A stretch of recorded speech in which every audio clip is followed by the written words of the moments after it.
Ya, oke, kita lanjut lagi ya. Oke, kalau misalnya tadi sampai anak kecil ya, misalnya bayi yang saya terdengar. Terdengar, Pak.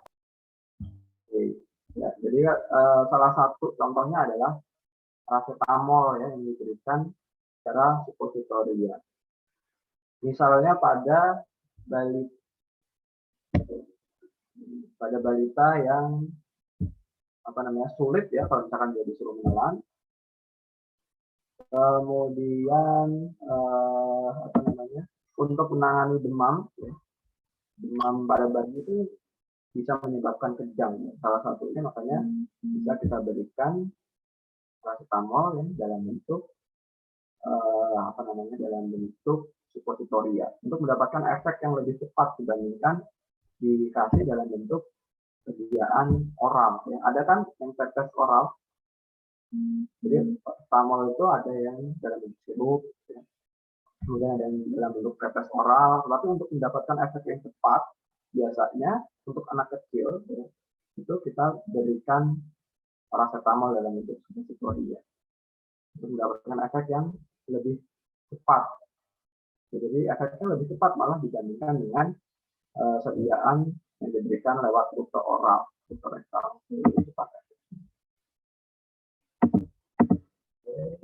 Kemudian, nah ini beberapa karakteristik ya dari beberapa rute administrasi tadi. Nah, tadi ya, F itu sama dengan jumlah konsentrasi obat di dalam sistemik dibandingkan ya, dibagi dengan jumlah obat yang diadministrasikan. Untuk sediaan intravena, F-nya sama dengan 1. Ya. Berapapun yang diberikan, itulah yang mencapai sirkulasi sistemik. Kalau rute subkutan, itu kurang lebih F-nya adalah 0,75. Ya. Kemudian kalau oral, itu F-nya 0,5. Ya. Kenapa? Karena rute oral, tapi untuk rute oral itu variabelnya, ya, itu yang menyebabkan perbedaan antara orang yang satu dengan orang yang lain itu cukup tinggi, ya, tetapi dia pasti lebih kecil dari 1 ya, untuk nilai F lebih kecil 1 atau sampai 0,5.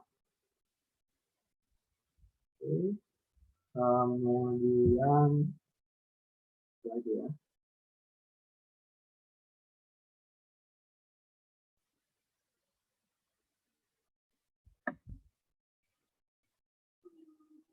Nah, kemudian salah satu kelemahan subkutan misalnya ya, kita bisa baca sendiri nanti ya.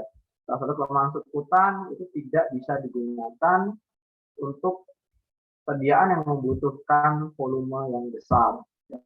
Dia tidak bisa diberikan lewat jalur subkutan. Kemudian apa lagi?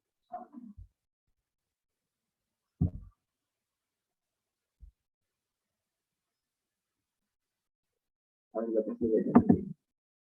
kita lanjut lagi. Nah, tadi baru yang pertama adalah absorpsi. Ya. Kemudian selanjutnya distribusi.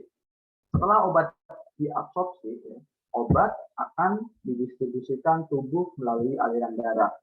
Ya. Maka distribusi obat itu akan sangat bergantung dengan aliran darah ya, dan juga sifat fisika kimia. Ya, contohnya misalnya aliran darah ya.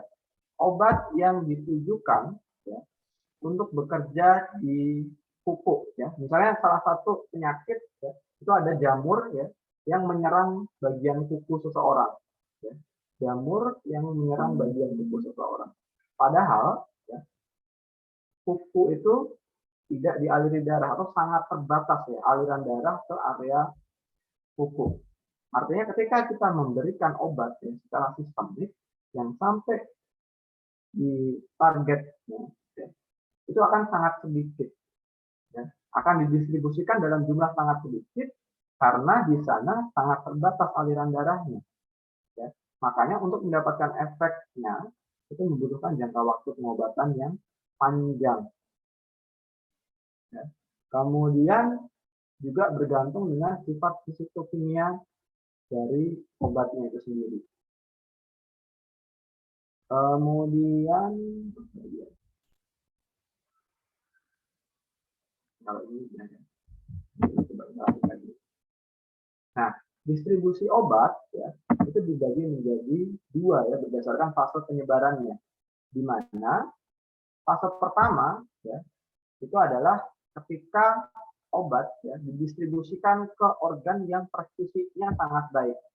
Artinya kompartemen sentral ya, dia aliran darahnya cukup banyak ya. Aliran darahnya cukup banyak sehingga ketika dia diserap, dia langsung akan didistribusikan ke organ-organ tersebut dalam jumlah yang banyak. Contohnya adalah organ jantung, hati, ginjal, dan juga otak.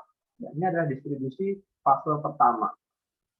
Kemudian ada lagi distribusi fase kedua, yaitu didistribusikan yang jauh lebih luas, mencakup organ yang perfusinya tidak cukup banyak. Ya, contohnya misalnya otot, ya, kemudian jaringan lemak, ya, kulit, dan visceral. Ya.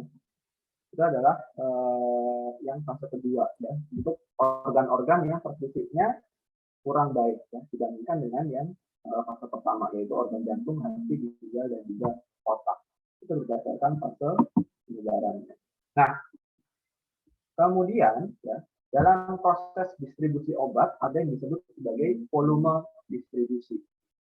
Ya, volume distribusi itu dapat dihitung dengan cara jumlah obat di dalam tubuh ya, AB per Cp. Cp-nya itu adalah kadar obat di dalam darah. Ya, jadi volume distribusi adalah jumlah obat di dalam tubuh ya, dibagi kadar obat di dalam darah.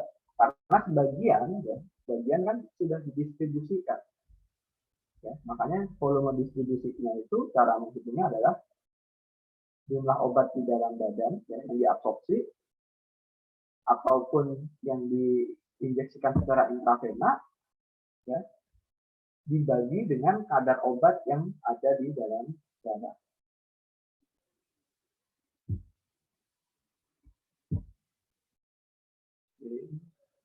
Nah, ini ya, volume distribusi merupakan volume di mana obat didistribusikan.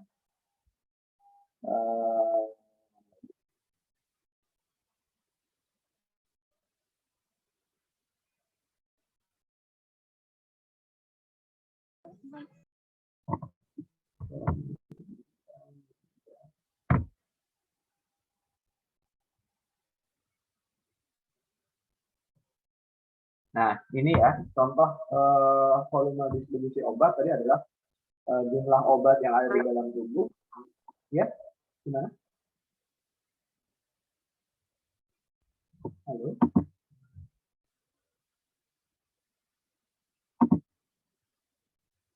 Jadi ada yang apa namanya mau tanya atau gimana? Enggak, Mas.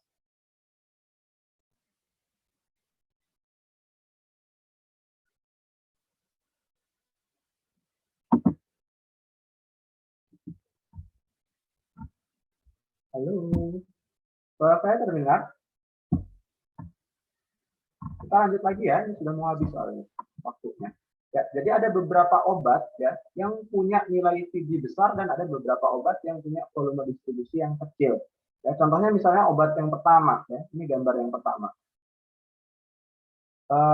Apa namanya?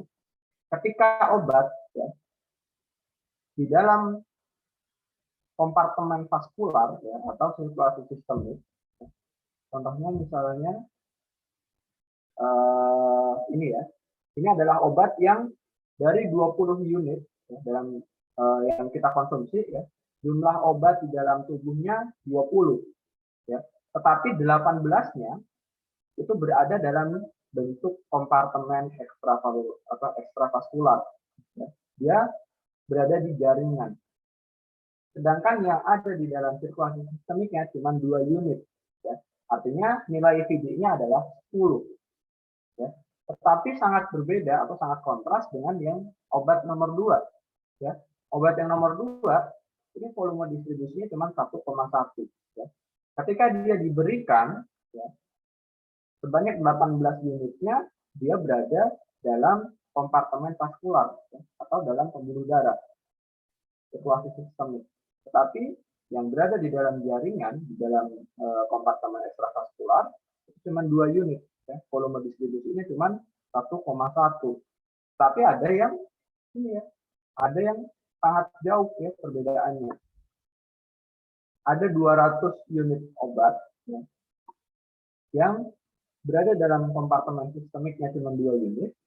Kemudian yang berada dalam kompartemen ekstravaskularnya itu sebanyak 198 unit dengan nilai VD 100. Ya, ini contohnya ya.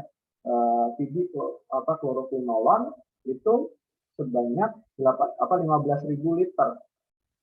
Ya, di mana sebenarnya total volume yang ada di dalam tubuh orang dewasa itu cuma sekitar 40 liter. Ya. Volume total dari tubuh orang dewasa itu cuma sekitar 40 liter. Tetapi PD dari chloroquine ya, itu adalah volume distribusinya 15.000 liter. Kenapa bisa terjadi hal tersebut? Ya karena ini ya. Karena dia merupakan senyawa yang sangat lipofilik. Ya. Karena dia punya sifat sangat lipofilik, dia akan berada dalam kompartemen ekstravaskular. Lebih banyak berada dalam kompartemen ekstravaskular dibandingkan dengan yang berada dalam sirkulasi sistemiknya.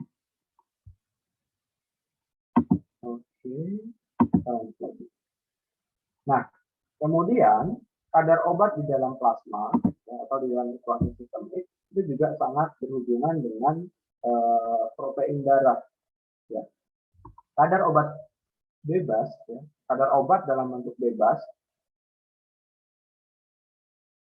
itu akan berhubungan langsung dengan kadar obat bebas yang ada di tempat aksinya, ya, baik itu di sel maupun jaringan di mana obat tadi bekerja. Maka besar kecilnya efek itu akan sangat berkaitan dengan tinggi rendahnya kadar obat di dalam plasma. Nah, ikatan antara obat dengan protein plasma dan juga protein jaringan atau sel itu akan mempengaruhi kadar obat bebas dan distribusinya. Dan juga ya, ikatan antara obat dengan protein itu dapat diganggu oleh adanya obat yang lain. Ya.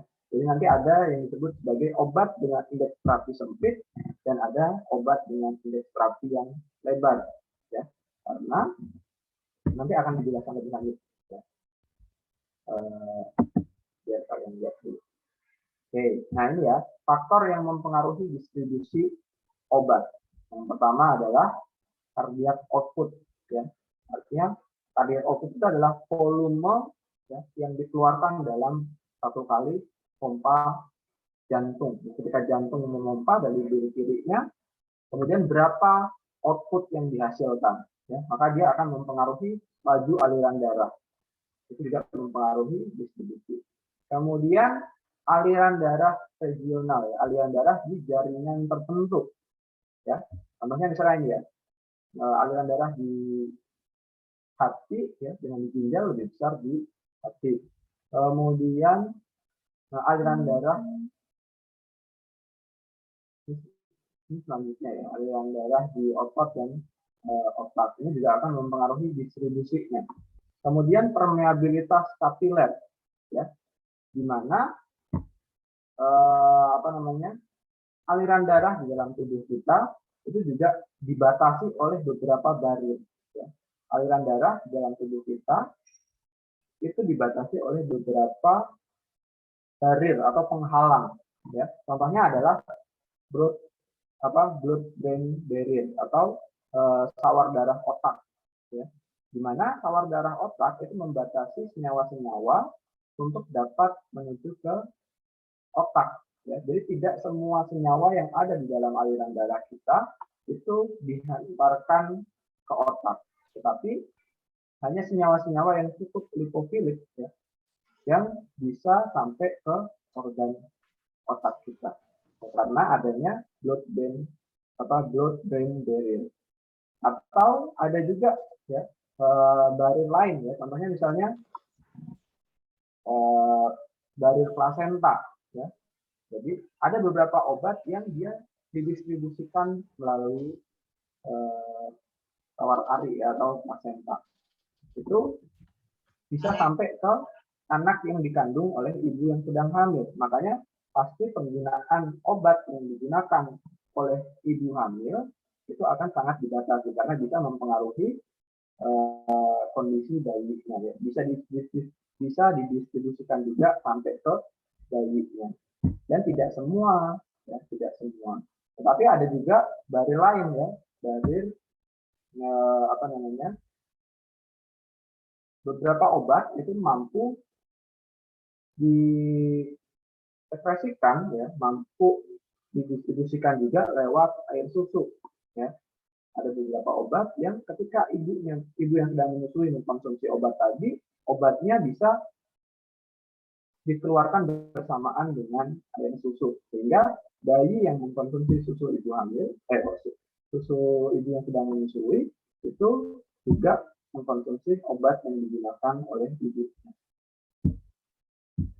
Kemudian selanjutnya yang mempengaruhi volume yang mempengaruhi distribusi juga adalah kemampuan senyawa untuk terikat dengan protein darah ya.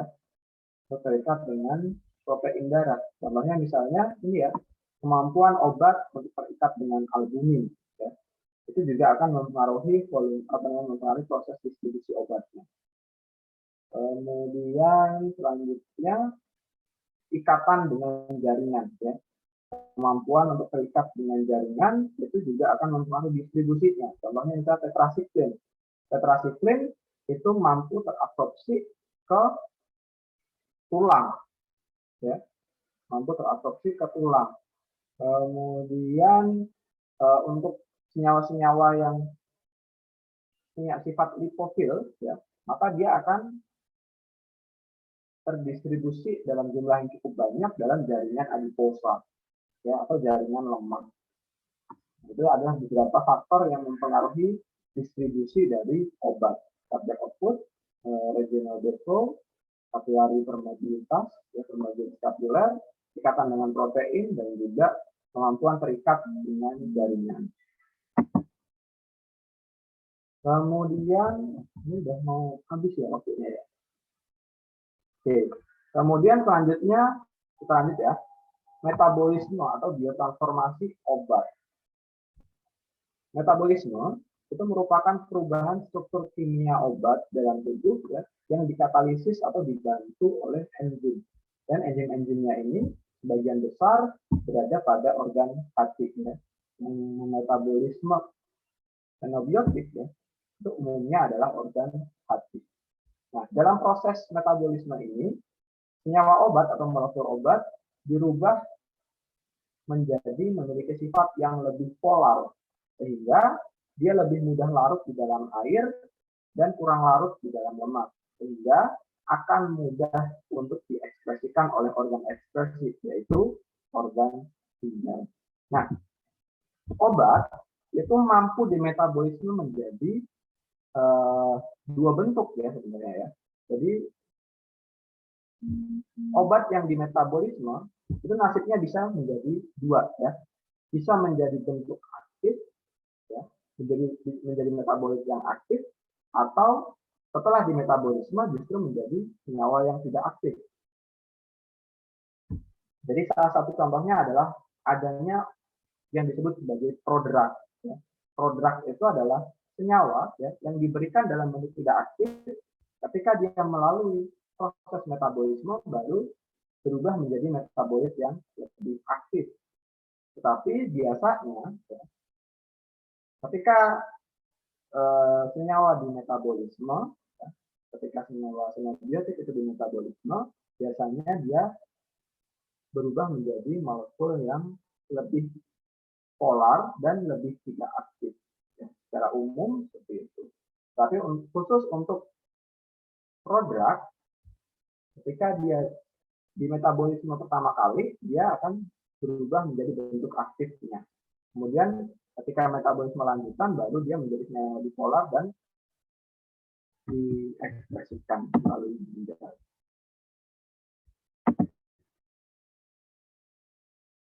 Nah, kemudian jika obat oral, ya, obat diberikan secara oral, maka dia akan akan masuk ke dalam siklus enterohepatik, ya, di mana dari saluran cerna dia akan langsung menuju ke hati, ya, menuju ke liver atau hati. Di mana sebelumnya sebelum akhirnya memasuki sirkulasi sistemik. Jadi dia setelah diserap atau diabsorpsi oleh saluran cerna menuju ke hati, mengalami metabolisme lintas pertama, baru dia didistribusikan lewat sirkulasi sistemik. Ya. Makanya obat yang memasuki organ hati, ya, sebelum didistribusikan ke sirkulasi sistemik, itu akan mengalami metabolisme lintas pertama.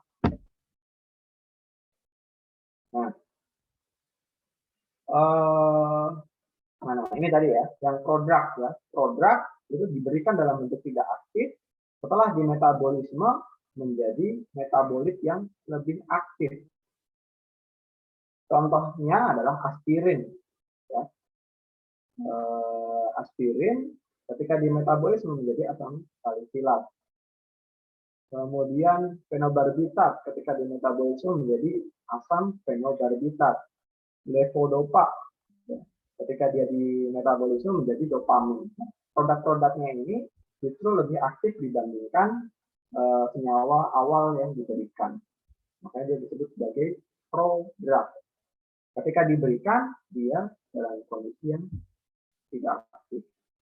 Setelah dimetabolisme baru menjadi senyawa yang aktif, yang memiliki aktivitas farmakologis.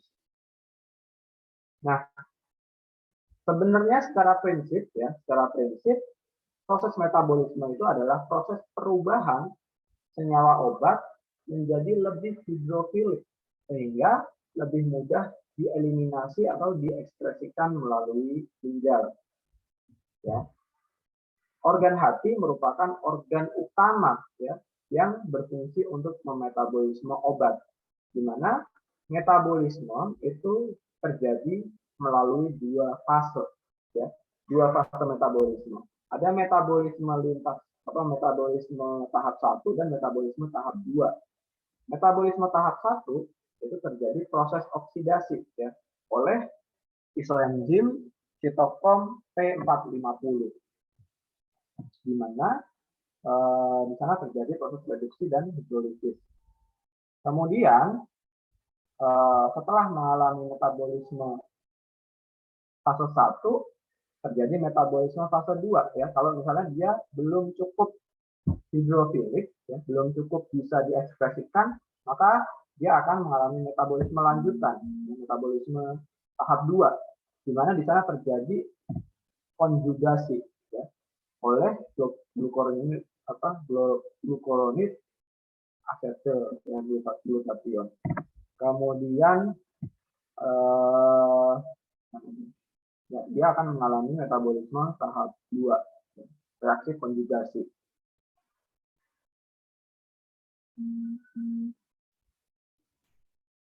Di mana dia ada penambahan gugus glukuronid, ya, asetil, glutathione, glisin, sulfat, dan juga metil, ya, untuk membuat senyawanya menjadi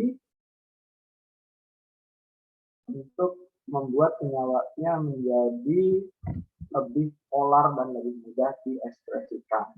Nah, ini yang dia diekspresikan melalui ginjal dan akhirnya dikeluarkan lewat urin. Nah, ini ya, tahap yang pertama adalah reaksi oksidasi. Ya. Adanya reaksi oksidasi. Nanti kalian baca sendiri ya. Kemudian tahap kedua, ya. Setelah tadi ya, oksidasi, kemudian hidrolisis. di mana terjadi proses hidrolisis ya, pelepasan H2O. Terjadi pemutusan ikatan, nah, di sini pelepasan H2O. Kemudian selanjutnya setelah mengalami hidrolisis, dia akan mengalami tahap lanjutan yaitu reaksi konjugasi. Ya. Di mana reaksi konjugasi ini ada glukuronidasi, sulfasi, asetilasi, metilasi, dan juga glutationasi. Ya. Di mana dia akan ditambahkan glukuronid, sulfat, ya, ditambahkan gugus sulfat, ditambahkan gugus asetil, ditambahkan gugus metil, yang menyebabkan ini ya produk-produknya ini menjadi lebih hidrofilik, sehingga karena dia lebih hidrofilik, dia lebih mudah diekspresikan melalui ginjal. Nah kalau ini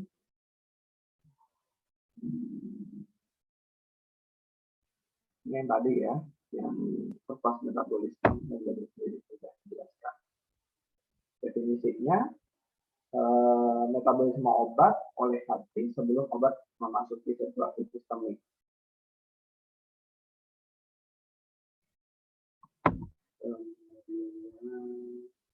Nah, kemudian ada juga faktor-faktor yang mempengaruhi metabolisme obat. Faktor-faktor yang mempengaruhi metabolisme obat itu adalah satu ya, karena metabolisme itu dibantu oleh reaksi enzimatis, ya, dia merupakan reaksi enzimatis, maka yang mempengaruhi metabolisme adalah adanya induksi enzim maupun inhibisi enzim. Ya. Selain itu ada juga faktor lain, ya. Selain inhibitor dan juga induktor enzim, ya, induktor reaksi enzimatis maupun inhibitornya, ada juga faktor lain, yaitu faktor polimorfisme genetik dari seseorang. Ya. Ada beberapa orang yang punya polimorfisme genetik tertentu yang menyebabkan metabolismenya lebih lambat atau lebih cepat dari mayoritas kebanyakan orang lainnya. Kemudian selain itu yang mempengaruhi juga umur. Ya, kenapa? Karena umur, ya, seseorang yang lebih tua, ya, biasanya fungsi hatinya sudah terganggu. Ketika fungsi hati terganggu, maka kemampuannya untuk memetabolisme juga terganggu. Sehingga itu juga mempengaruhi proses metabolisme. Nah, kemudian yang pertama adalah induksi enzim. Ya. Induksi enzim itu menyebabkan proses metabolisme menjadi lebih cepat. Ya. Namanya induktor. Menginduksi reaksi enzimatis. Contohnya adalah obat-obat yang menginduksi reaksi enzimatis dari sitokrom P450. Itu adalah phenytoin, carbamazepin, rifampicin, dan barbiturat. Nah, ketika obat-obat ini, ya, induktor enzim ini diberikan bersamaan dengan obat yang dimetabolisme oleh sitokrom P450, maka kadar obat dari obat yang dimetabolisme oleh sitokrom P450 itu akan lebih cepat berkurang atau lebih lambat kira-kira, Mbak, Mas. Akan lebih cepat atau lebih lambat berkurang dari dalam tubuh ketika diberikan bersamaan dengan induktor sitokrom P450. Akan lebih cepat atau lebih lambat, Mbak, Mas? Halo? Siapa yang coba jawab? Cuman lebih cepat atau lebih lambat? Menurut kalian?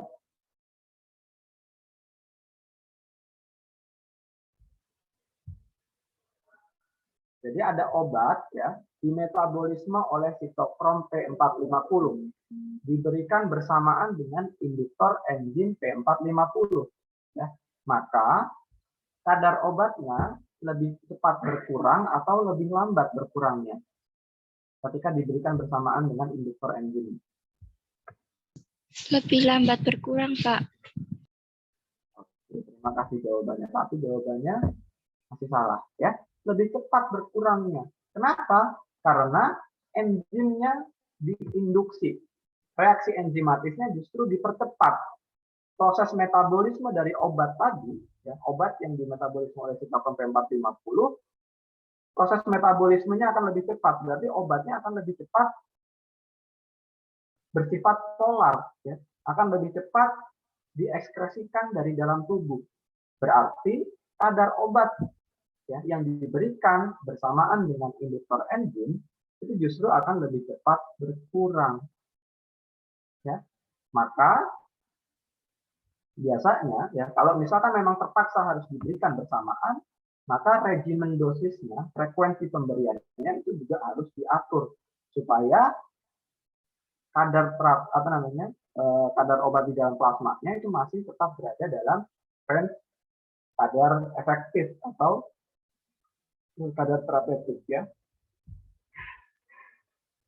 Justru lebih cepat berkurang, ya. Makanya pemberiannya harus lebih sering, ya, kalau misalnya memang benar-benar mempengaruhi sampai segitunya. Nah, kemudian kalau sebaliknya, ya, ada obat-obatan yang mampu menginhibisi kerja dari sitokrom P450. Contohnya ada ranitidin, ketoconazole, kemudian erythromycin. Ya. Ini menghambat kerja dari sitokrom P450. Maka obatnya, ya, di dalam tubuh kita akan lebih cepat berkurang atau lebih lambat berkurang, Mbak Mas? Lebih lambat. Iya, akan lebih lambat. Ya, akan lebih lambat berkurangnya. Ya. Maka salah satu solusinya ketika digunakan bersamaan, ya, maka kita harus mengatur regimennya juga dengan cara apa? Frekuensi pemberiannya justru dikurangi, ya, atau dosisnya dikurangi. Karena laju eliminasinya pasti akan lebih lambat, ya. Ketika kita gunakan seperti dosis awalnya, frekuensi awalnya, maka justru bisa menyebabkan toksisitas. Ya. Karena sebelum waktunya dikasih balik atau dikasih kembali, sebelum waktunya dia diberikan kembali, tapi sudah kita berikan kembali. Akhirnya terjadi penumpukan dosis yang bisa menyebabkan dosisnya tadi sampai dosis toksik. Ya. Karena belum waktunya dikasih, udah dikasih lagi nih. Kan harusnya frekuensi pemberian itu kan diatur supaya ketika obatnya sudah mulai turun, ya, diberikan lagi untuk meningkatkannya, ya, untuk meningkatkannya sampai dosis terapinya, ya, tetap berada dalam dosis terapi. Ketika turun lagi, diberikan lagi frekuensi berikutnya. Tapi karena laju eliminasinya dihambat, proses kurvanya kan tadi harusnya setelah naik diabsorpsi, kemudian waktu masuk fase eliminasi kan turun, ya. Fase eliminasi turun, karena laju eliminasinya berkurang, berarti turunnya tadi lebih lambat. Sebelum waktunya dia diberikan lagi, sudah kita berikan lagi, disusul oleh dosis yang baru. Akhirnya terjadi penumpukan dosis yang bisa menyebabkan toksisitas. Ya, itu jelas ya, Mbak Mas. Kemudian polimorfisme genetik. Ya, tadi ya, polimorfisme genetik itu ada yang mutasi. Jadi ada beberapa orang yang mengalami perbedaan genetik, ya, dari kebanyakan orang yang lain. Ya. Ada yang contohnya misalnya ada orang yang memiliki genetik punya efek asetilasi yang cepat dan juga ada yang asetilasi lambat, ya, dari isoniazid.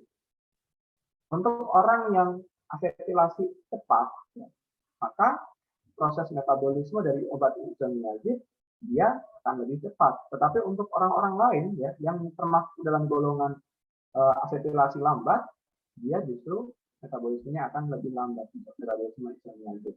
Artinya pemberiannya ini juga harus diatur, ya, untuk pemberian ini. Jadi kita harus tahu polimorfisme genetik.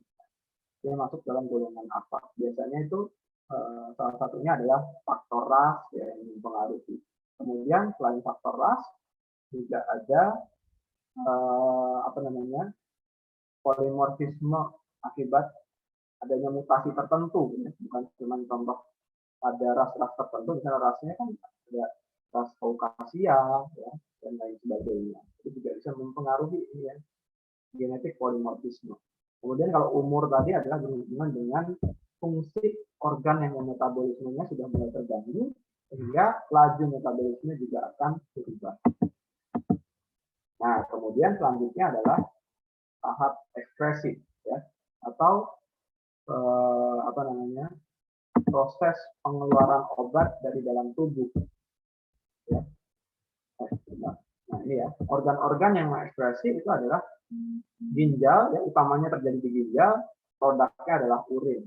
Kemudian kelenjar empedu, dia produknya feses. Paru-paru itu mengeluarkan udara dari saluran pernafasan kita. Kemudian kelenjar saliva ekspresi pada air liur. Kelenjar keringat yaitu pada keringat. Nah, yang utamanya kan terjadi di ginjal, ya, di mana pada organ ginjal, ya, itu terjadi beberapa proses, ya. Di dalam ginjal itu terjadi proses filtrasi, ya, kemudian augmentasi, ya, dan juga reabsorpsi. Ya. Nah, kita lihat ya, ini di apa namanya?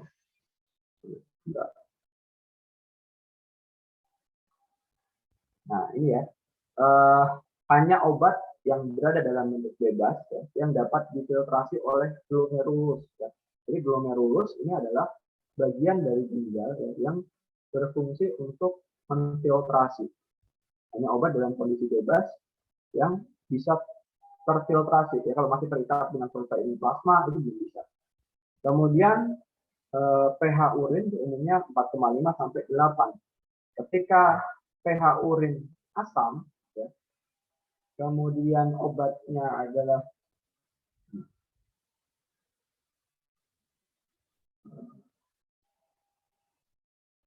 kemudian obatnya itu juga merupakan waktunya udah habis ya. Oke. Nanti coba saya share dulu materinya, ya. Kemudian nanti bisa kalian baca-baca lagi sebelum masuk ke farmakodinamik. Nanti akan saya lanjutkan di bab ekspresi ini ya. Oke, kalau gitu karena waktu kita sudah habis, saya cukupkan sampai sini dulu. Terima kasih.